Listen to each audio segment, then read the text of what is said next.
At this time, I'd like to introduce my good friend, Mr. John Peters, who is the president of the Hungarian Council and also chairman of the Breakfast Committee chairman. Good morning, ladies and gentlemen. This is really a great honor. And before I'm going to say anything, I would like to thank the International Festival Committee for choosing the Hungarians for the third time in my lifetime and many of our lifetimes for the great honor. This is really, truly a great honor. And it's a wonderful sight to see so many people are here together. Whatever our ancestors were came from, as one nation and one family, we get along so beautifully together here. You know, all the troubled places in the world should take note from us. How easy and how wonderful we can get along with each other and respect and love one another. And now, ladies and gentlemen, with great pleasure and honor, I would like to introduce Mr. Adelbert Balunek, who is our guest speaker. Ladies and gentlemen, Mr. Adelbert Balunek.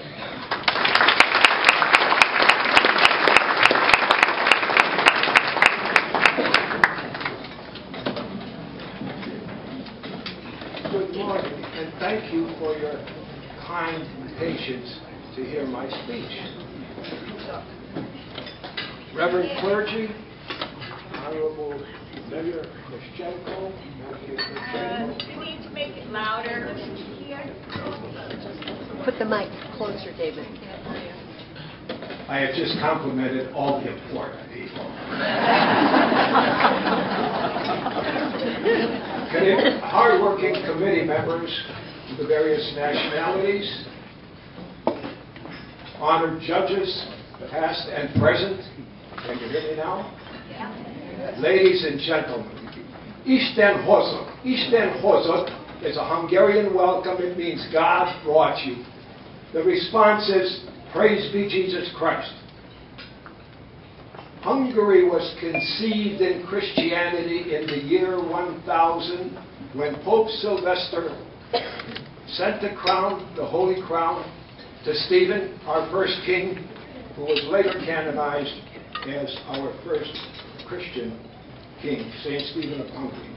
This morning I will give you a thumbnail sketch of Hungary and its legacies to the West. I'll mention some notable Hungarians, and then I will remark on this festival. I use the words Hungarian and Magyar. Alternatively and simultaneously, they mean the same thing. But in the Magyar, in the Hungarian language, there's no such word as Hungarian. This was a term affixed on us in the 9th century by the Germans. Magyars, that is Hungarians, are unique to Europe. They are not Celtic, they're not Germanic, they're not Slavic, they're not from the Balkans, and they are not Huns. They are Magyars. The Magyar language is unique. It does not belong to the Indo-European family group of languages. Like related languages in Europe, the Finn and an Estonian, Magyar belongs to the Ural-Altaic family group of languages, which includes Turkic, Uzbek, and Mongolian. Some would call the Magyars, the Hungarians, the Orientals of Europe, but our history is much deeper than that. Hungary lay and lies athwart the invasion routes from the east. Hungary, for hundreds of years, well, we could say 1,000 years, defended the back door of Europe from the eastern invaders. As children in school, we learned an important thing. 1492. Well, of course, that's when Columbus discovered America. But in that century, the middle of that century, was a very tragic date. A tragic date known to all Greeks. That date, 1453. It was an historic date, a historic earthquake, because in the year 1453, Constantinople fell to the Turkish Islam. 1453, Constantinople, the city of Constantine the Great, the city related to Christianity. Nicaea, Constantinople, the very seedbed of Eastern Christianity, of Orthodoxy. Well, the Turk was doing well. In the previous century, he destroyed the valiant Serbian army on the plains of the Blackbirds, Kosovo. And then, now, with Constantinople under his belt, he ran up the Balkan Peninsula, looking at Budapest and Vienna as his prize. And there, in 1456, 3 years after Constantinople, he is stopped by the Hungarian forces under the leadership of John Hunyadi, and with the inspiration of an Italian charismatic Catholic priest. We call him Father John. Jubilation and relief in Europe. And the Holy Father designated the Magyars, the Hungarians, as defenders of Christianity, defenders of the faith, and saviors of Western civilization. And he ordered that throughout Christendom, every day at noon, the church bells peal forth to commemorate the Christian victory over the Turk. A charismatic Italian priest is better known to the world and to the Hispanic community as San Juan Capistrano. For the next 70 years, the Magyars kept the back door of the Turks closed, to the Turks closed. But in 1526, a united, undermanned army of Poles and Hungarians were killed on the battlefield of Mohács by the greatest Turk, Suleiman the Magnificent. And for the next 150 years, there was Turkish oppression in Hungary. For the next 150 years, Hungary was plundered, her peoples reduced, and her borders denuded of people that were taken down to the slave markets of the Mediterranean. At some point, the price of slaves dropped because there were too many Magyars. The West prospered. They had the Renaissance. Hungary was denied the fulfillment of the Renaissance. We go fast forward to the 19th century, to 1848. Turkish oppression is gone, and in its place we get Christian oppression in the form of the Habsburgs.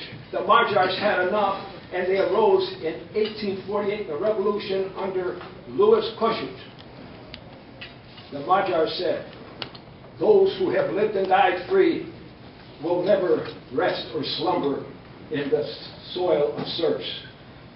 We cast off our chains, we take our ancestors' sword, and by the God of the Magyars we swear, will not be slaves again. And Vienna trembled as the Hungarian troops approached. But they called on their friend, the Russian Tsar, who sent in 200,000 troops and laid down the Hungarian revolt. In the West, in 1848, the United States of America, the citizens, looked with admiration on the Magyars, on the Hungarians. They were always for the underdog, and they admired the Hungarians. The Hungarians were involved in the Manhattan Project in building the atomic bomb for the United States of America. Eugene Wigner, Leo Szilard, John Van Neumann, and Dr. Edward Teller worked on the American atomic bomb. They were all born in Hungary, educated in Hungary. And in fact, Dr. Edward Teller is recognized in America as the father of the hydrogen bomb. Let us go to industry. In industry, Henry Ford's top chief developmental engineer for 45 years was a Magyar. His name, Joseph Gullum. Joseph Gullum was educated in the Hungarian Technical School in Budapest. It's now called the Donati Institute. Graduated in 1903. Was employed by Ford in 1905. He is the father of the Model T Ford. 20-year production run, 50 million units. California, no. Ernest and Julio Gallo were not the founders of the wine industry, nor were they German pioneers, as once reported on the People's Broadcasting System. No, that person was Augustin Huddesty. Augustin Huddesty was a California 49er. He is recognized by the California Vintners and Grape Growers Association as the father of their industry. He came here with his family, 5 children, wife, was the first newly elected sheriff of San Diego County, went north, became friends with the last Mexican governor of California, Vallejo. 2 of his sons married Vallejo daughters. He became a member of the California legislature, went to Europe, and collected and brought back to California thousands of sprigs of grapes, hundreds of varieties, established his vineyard in the Napa Valley. He called it in Hungarian Szétai, translated Buena Vista. Here in Lorraine, we have 2 famous Hungarian sons, Robert Nagy, N-H-E-Y is really pronounced Nudge, Robert Nudge. Second tenor for 31 years with the Metropolitan Opera, over 1,700 performances. And of course, a person who appeared here at the Lorraine Sesquicentennial, a person, one of 9 children to immigrant Hungarian family, baptized and confirmed in the Reformed Church, Hungarian Reformed Church of Lorraine, Stephen Dohanis. Stephen Dohanis, an illustrator, world famous and renowned. He made 140 illustrations for the front cover of the Saturday Evening Post. He was a contemporary and a friend of Norman Rockwell's. He was commissioned to make illustrations of 40 stamps by the United States Post Office Department, and there's an edifice in Washington, D.C. in his honor at the Postal Department. Now, the Cold War. We've almost forgotten the Cold War and the suffering of the peoples of Eastern Europe. The United States was involved in the Cold War for 45 years. It just ended 20 years ago. The Cold War, where the United States expended its treasure fighting the Union of Soviet Socialist Republics. It cost 70,000 American lives fighting the commie proxies. But it was only one nation that stood up against the communists directly, in direct confrontation with Soviet arms and armor. And that was the Magyar people. The Hungarians in 1946 rose up because their sons were slaughtered and killed by the secret police on what we in America would consider First Amendment issues. Those Hungarian students rallied around the statue in Budapest of a hero the Hungarians call hero, General Ben. General Ben is a Polish general who fought in the 1848 revolution against the Russians at that time. So, this was a revolt, not by political groups or military groups.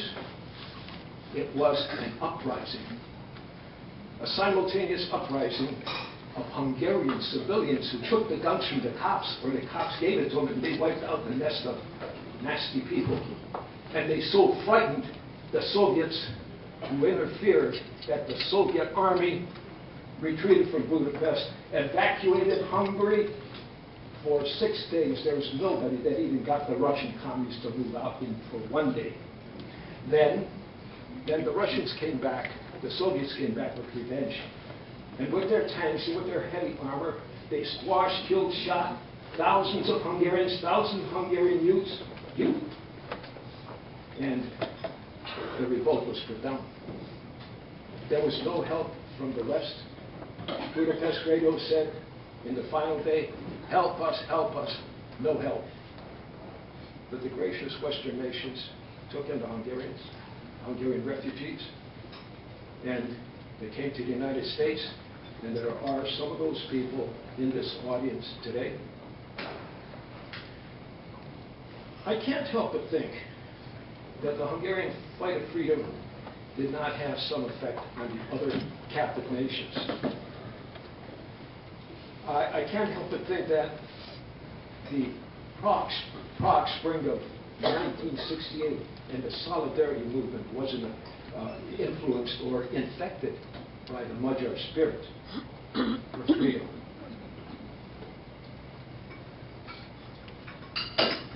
What the Hungarians showed in 1956 was this. With their bare hands, they ripped open the Iron Curtain and said to the Western intellectuals, now, there is the fraud of Marxist communism, of the classless society of socialism. Take a good look, take a long look, and in the distance you will see Siberia, you will see the death camps, the labor camps. Come closer and look down, and you will see the basements and the dungeons of the KGB and the ADA torturers, a legacy of the West. So the Hungarian infection spread. We have some good food here. And everybody likes chicken paprikash, the aforementioned chicken paprikash, stuffed cabbage, tota kapusta, tota paprika, stuffed peppers, and then somebody said palacsinta and kifli, good Hungarian fare. But we have another thing, and it's called gulyás. Gulyás it's really not goulash, it's gulyás. Gulyás describes the Hungarian plainsman or the Hungarian cowboy, and that's what he eats. Now, gulyás is a stew. You understand the stew is a mix-up thing, right? Now, have you ever heard of gulyás communism? Gulyás communism was the term given by observers and the writers in the 1970s and the 1980s to describe the dysfunctional Hungarian communist economy. It wasn't fish nor fowl. It didn't seem to be completely communistic, and it had a lot of strains of free enterprise. Well, you got to understand socialism. Socialism is an economy of scarcity. It's an economy of equality. Everybody is equal in misery. Its hallmark are the long lines where people stand in line, not for iPods, but for the very necessities of life. And the Magyars had enough of this, and they withheld their labor. In their day jobs, they were not productive. And the commies knew that. And the Hungarian workers said to the commies, you pretend to pay us, and we pretend to work. And that's what it was. They had their private institutions, Hungarian craftsmen, bricklayers, cement finishers, and carpenters knew where the sources of government stockpile were, and they just helped themselves to it, and they started their little private economies. It was then that the Brits looked up and said, wow, these guys are driving Volkswagens and Mercedes, and all we got are these crappy Russian Ladas and Fiats. So this is what happened. This economy, this underground economy, this black market took on a life of its own, not only in Hungary, but in the other captive nations. They had a different way of doing it. The Poles, they had a different way, and so did the Czechs. So it is my contention that the system initiated by the Hungarians, this economic challenge, which spread this infection to the other nations, brought about the collapse, the contradictions within communism, and the rotten socialistic system collapsed. Do I overstate the case? Well, during the times I mentioned goulash, communism, in the Western press, I did not read up Rauwer's communism, Innerschnitzel communism, or even pierogi communism. The very term goulash communism indelibly marked the sabotage of communism as a Hungarian initiative. On behalf of the Spotlight Committee, on behalf of the Magyars, on behalf of Hungarians, I thank warmly all of you committee people of the various nationalities who are making this success, this festival a success. I thank the Permanent Standing Committee, the Mayor, for their help. And now I'll say a few comments regarding the International Festival. The Lorraine International Festival promotes and enshrines American values. These people are inextricably woven into the very fabric of America. 200 years ago, Irishmen, Germans, and Scotsmen had celebrations such as this. We Eastern Europeans are only 100, 120 years old in these celebrations. These people promote and enshrine American values, traditions, culture, and heritage. Now, heritage is something that is passed down to us from our forefathers, something we acquired. Here's an example of heritage. Look at these young ladies. Self-determined, confident, assured, examples of heritage. Credit to their educators and to their parents. They live in the present. They appreciate the past. And they stand on heritage.